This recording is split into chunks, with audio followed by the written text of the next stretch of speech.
Hey, what's up? It's Jim, and today I'm going to talk about Lilo and Stitch from 2002. When I first saw this movie, I was taken aback by how much I really loved it, and I really, really liked it a lot. It surprised me. It was different. I couldn't believe that this was a Disney movie in 2002, despite the fact that it came out between the summer I was a senior in high school and going into my first year of college. I didn't really give a shit. I thought this was really cool. I couldn't deny it at all. I was making friends with people who were animators, and they all loved it. And people were getting Stitch stuffed animals and stuff. It was just a phenomenon that I very much accepted. I remember I was hanging out with my friend Russ. He was in the Knock Force Transformers way back. We were hanging out, and we're gonna have a movie night, watch some movies, and I think we talked through Signs, which we watched right before this, and then shut up during Lilo and Stitch. And if anyone tried to talk to us, we would yell at them because we were just like it. We just wanted to watch it. Like, that was the good time, chill out movie that had heart, that had this crazy kid, which both of us were back in our day. It felt like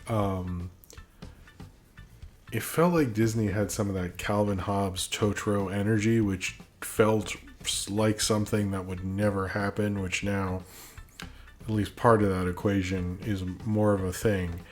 It just felt like they sort of got it right, and it just meant sort of a lot to me because I saw a kid who reminded me of myself and all the crazy stuff I would do as a kid, and not being accepted by your peers and everything like that. It really hit a nerve with me personally, but also seeing like Stitch is an all-time great cartoon character, and if you care about anything in terms of animation and cartoon characters and silliness, Stitch is just, the design's great, the eyes are cool, and he is instantly hilarious. I love watching him throw a book at Ving Rhames.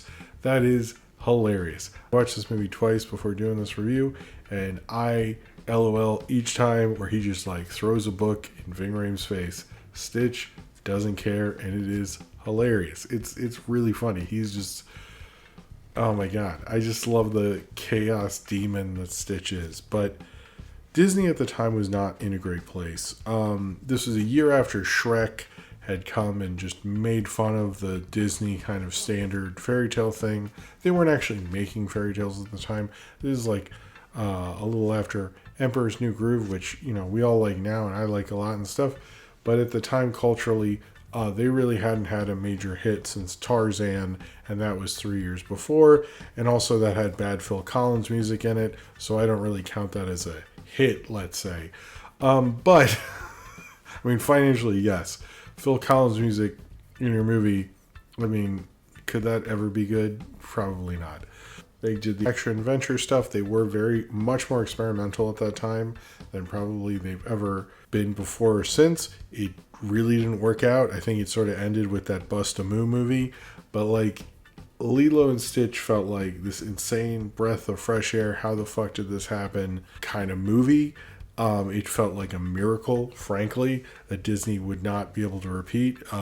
Spoilers, that never happened. I don't think they ever really did that. But I mean, they made other movies that were big hits, and obviously they're fine. But like, I think this was the directorial debut of Chris Sanders and Dean Deblas. I think this is much more. If you watch any behind the scenes, it's very heavy on the Chris Sanders, so it seems to be more of his thing. Although when you look at the Chris Sanders lists, How to Train Your Dragon movies, I would say I think he had something to do with it, but the actual art design, the actual like way all the characters are drawn are based on Chris Sanders' art style, something I never hear Disney do. I mean, that wouldn't happen now because it's not 2D, but like, in the history of Disney animation, what is it like, Ub Iwerks back in the 20s, and then like everybody else, it's like kind of a collective style, but not an individual artist, unless I'm wrong about that, which has a very unique, interesting style. It's like, especially the way, I think that one of the animators in behind the scenes I watched said, like,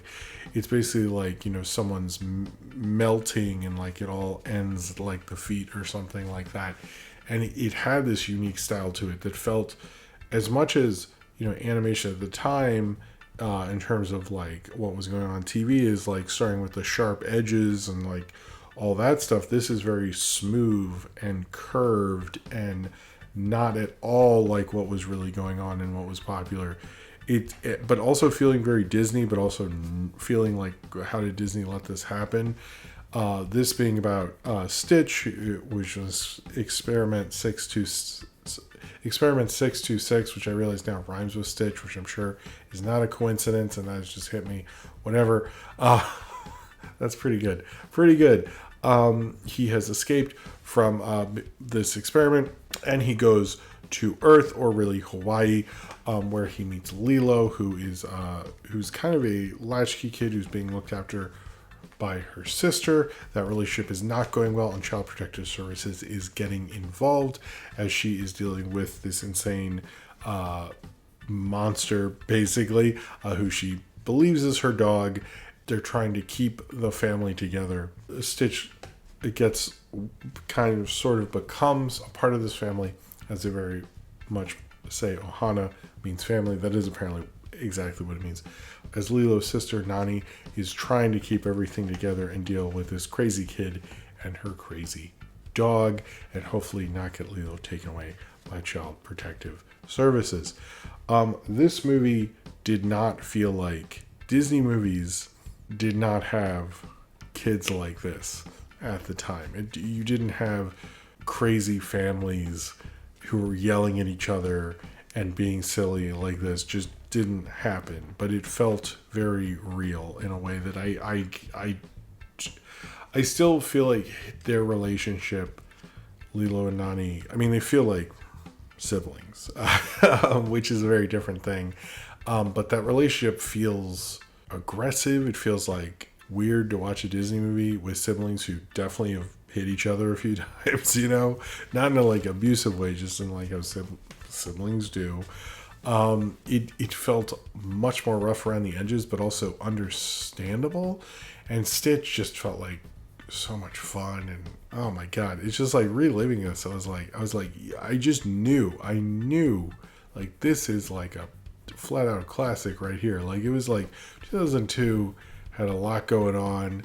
9/11 happened September before. Spider-Man came out. This went up against a Tom Cruise movie directed by Steven Spielberg, and this won the box office and everything.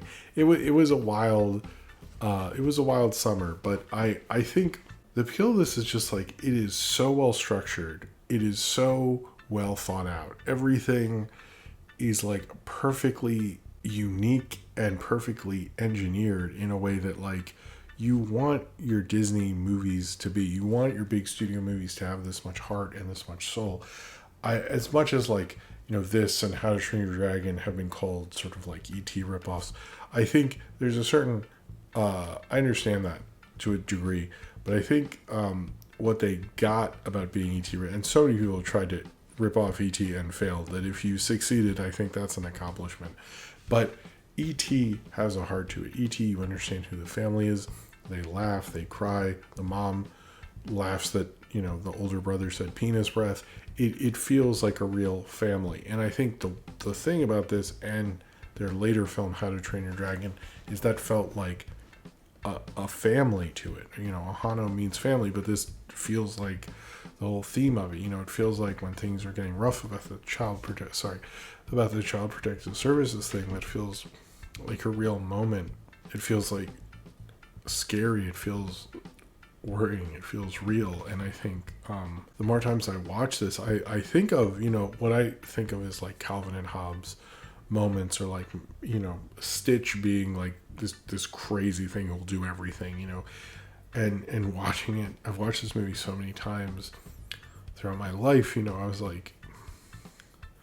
was 19 when this came out. I've seen it so many times over the years. Like every couple of years I end up watching, because I love this movie so much.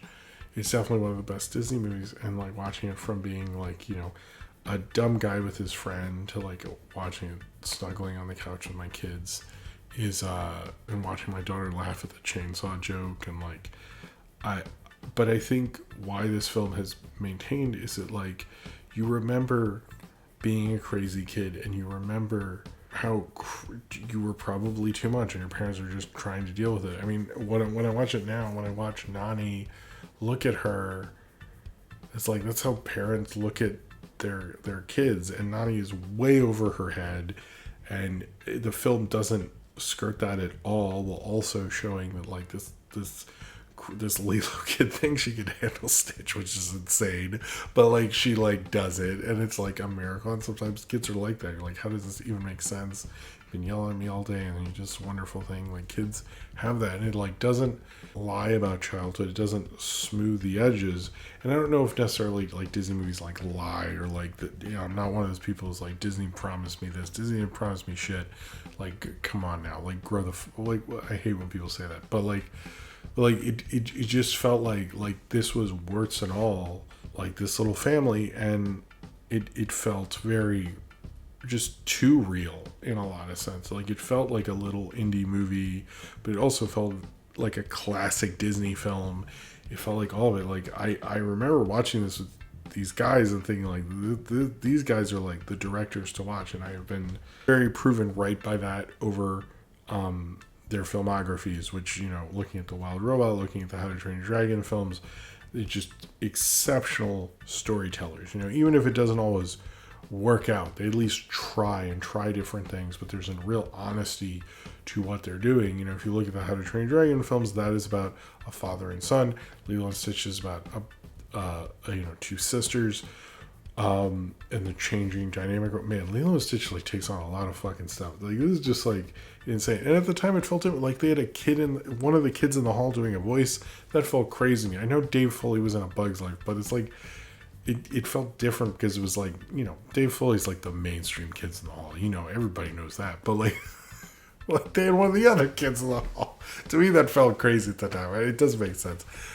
This reminds me of, you know, first meeting a lot of friends who are into animation, like Zero, who him and I would go on to make cartoons together, and Ian and all those guys, and like just like not denying that this was a really, really good movie. I also just think there's a real honesty to it, and an honesty to it that you can tell they're filmmakers who get the relationships of people, but also I think they get the ties of family, and they also get like how this shit happens to people, and that's a real reality. You know, I mean, not the Stitch part, but the, you know, thing with the CPS, excellently played by Ving Rhames. I don't know, Ving Rhames is like really good in this movie. I don't know why he's not in more voice stuff. I know he's in the Garfield thing recently, and you know, he does those Arby's commercials, but like he's really good, especially when he like yells at her and it's like joking. Like he definitely is like playing his persona. And you know, Cobra Bubbles, which is a great name. When Lilo says have you ever killed anyone, and almost everyone I watch it with is like, he doesn't say no. And the excellent Devonay Chase, I think Devonay Chase is very, very good. Devonay Chase, who was also the little girl in Donnie Darko, didn't know that till just now. She's very good as Lilo, just like melts your heart the entire time. She just is one of the most perfect like little kid voices I've ever heard in a movie. The sweetness, the craziness, like when she's talking about feeding the fish, like you totally believe her reality that she would be the kid that does that. But also, I really got to give Tia Carrere like possibly her best performance that I can think of her in. And this really felt like sort of the end of when I left my parents' house and moved to college, because I guess this is the fourth film of hers that I watched way too many times throughout my childhood. It's like Wayne's World 1, Wayne's World 2, True Lies, and then this. And by the way, like just having those four, like kind of real, I mean, maybe not Wayne's World 2, but real immortal status there. But I've always liked her and everything. I think she's really cool. And yes, I had a crush on her when I was a kid. But she's very pretty. Leave me alone. But she is very good in this movie, and like all the emotion she does. I don't think she really gets to have this kind of range in True Lies or the Wayne's World movies, but I really quite liked her in this. It did feel like the end of something. I don't think I've seen her in anything since then, but not to knock her or anything like that.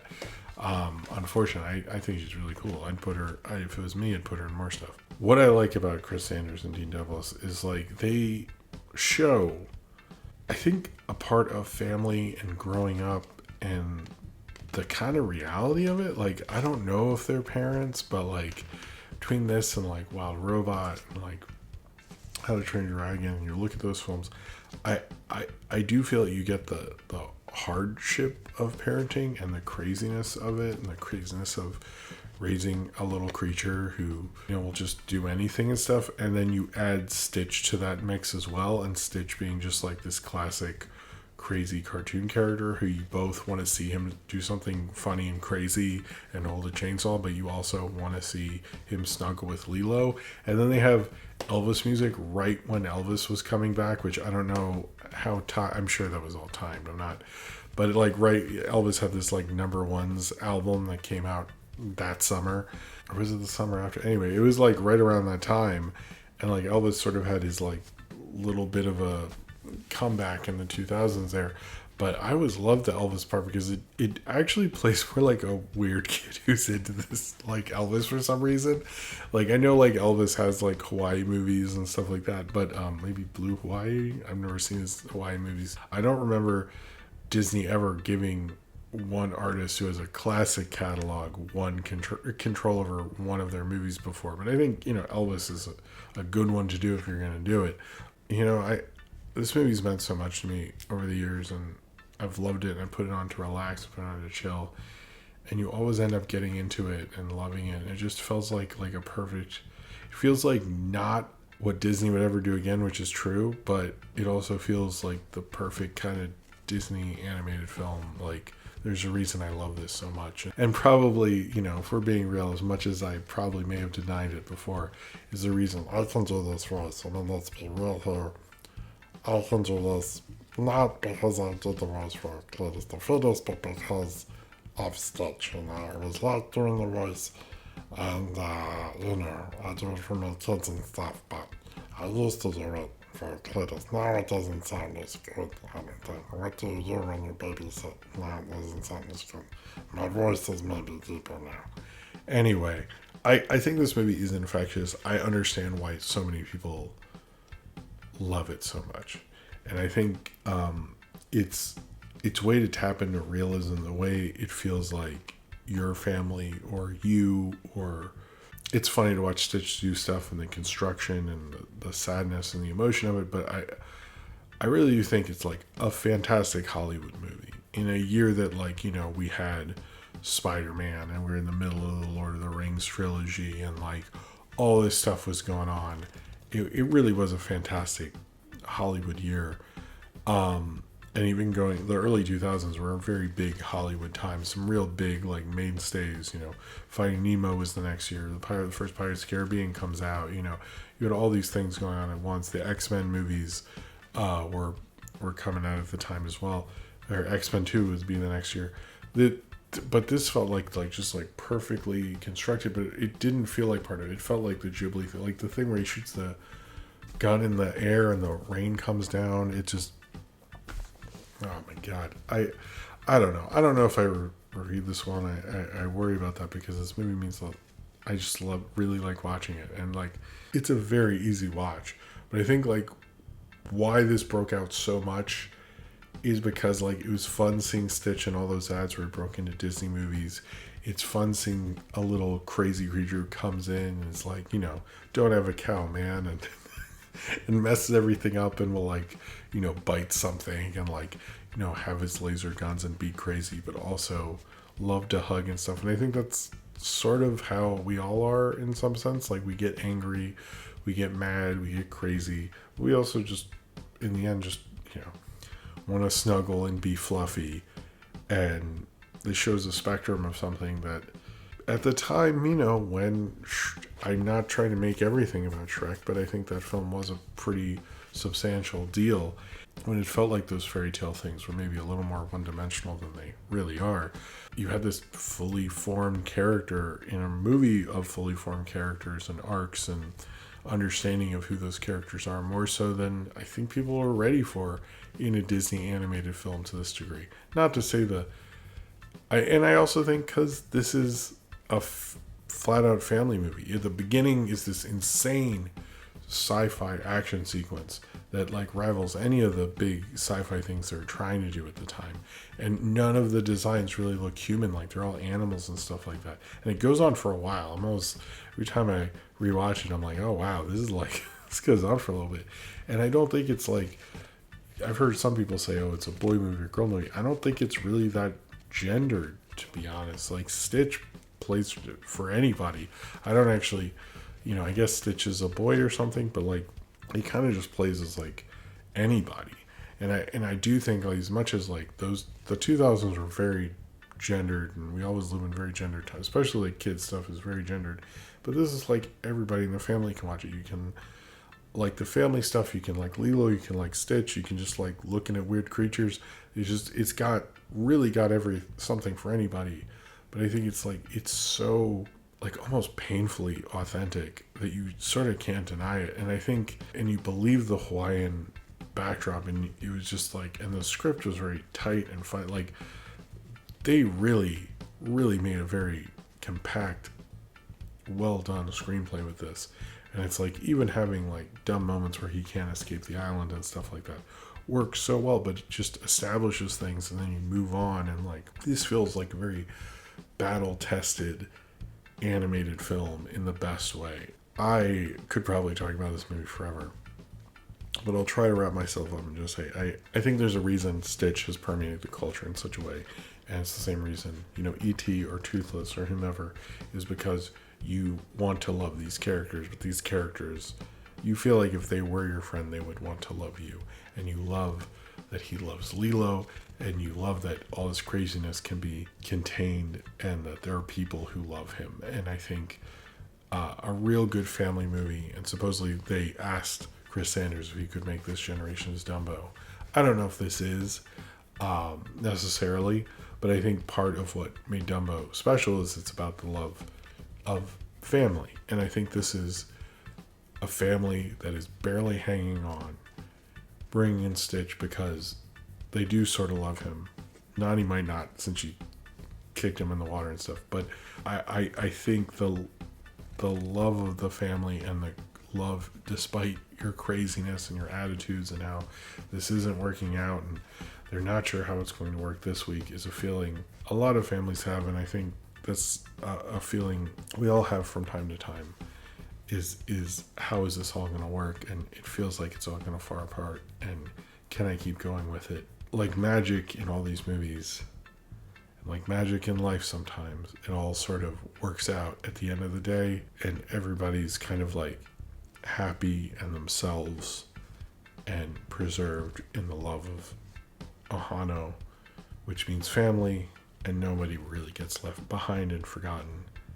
And I think in any family, that's the nice thought that tucks you in at night and the reality of why you all stay together. So if you've seen Lilo and Stitch and you would like to talk about it, then comment below in the comments and subscribe if you would like to.